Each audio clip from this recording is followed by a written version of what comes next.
Hi, welcome to Take 5, where we daily consider devotional thoughts from Oswald Chambers' book, My Utmost for His Highest. Today is June 12th, and the title of today's devotional is Getting There. They said to him, Rabbi, where are you staying?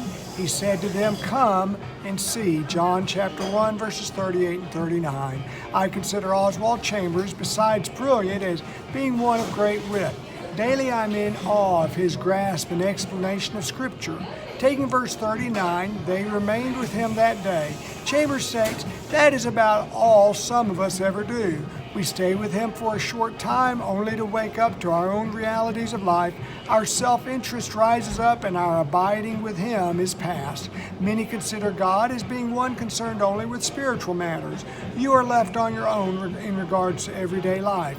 Chambers quickly points out, there is no circumstance of life in which we cannot abide in Jesus. Being in Christ is about all of one's life. Further down in the focus verse passage, we read, You are Simon, you shall be called Cephas. Chambers writes, God writes our new name only on those places in our lives where He has erased our pride, self-sufficiency, and self-interest. Some of us have our new name written only in certain spots like spiritual measles, and in those areas of our lives we look all right. When we are in our best spiritual mood, you would think that we were of the highest quality saints, but don't dare look at us when we are not in that mood. Some are content to allow God control of certain areas of their life, but there still remains portions which resemble those without Christ. A true disciple is one who has his name written all over himself. His self-interest, pride, and self-sufficiency have been completely erased. Chambers offers a solid definition of pride as the sin of making self our God. And some of us today do this, not like the Pharisee, but like the tax collector. The tax collector demonstrated pride in his prayer, voicing a self-aggrandized, better than anyone around him type attitude. On the other hand is the pride of self-abasement. You say, oh, I'm no saint, and that's acceptable to human standards of pride, but is unconscious blasphemy against God. You defy God to make you a saint, as if to say, oh, I'm too weak and helpless outside the reach of the atonement of the cross of Christ. This is a defense offered by many Christians that God does not expect perfection from us. This becomes their justification with being okay with sin remaining in their life.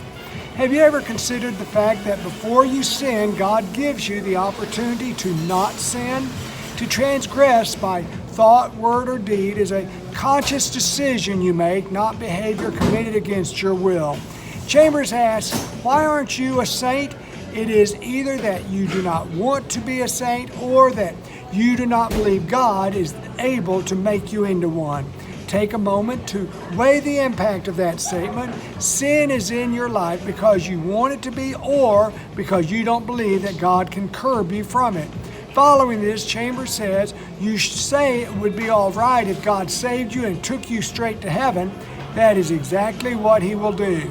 I can't say that I totally concur with that statement of Chambers, for I find most people scared of death, to death of death.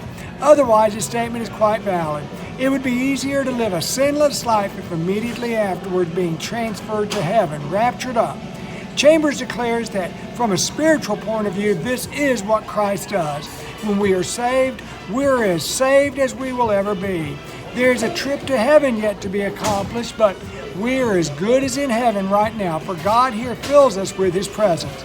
Chambers says, and not only do we make our home with Him, but Jesus said of His Father and Himself, we will come to Him and make our home in Him.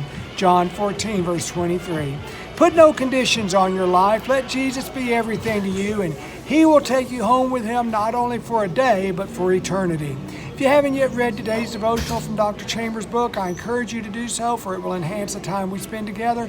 It's available free online. And now may God's grace and peace be ours as we seek to live our utmost for His highest. Thanks for being here today. God bless you. We'll see you tomorrow. Bye now.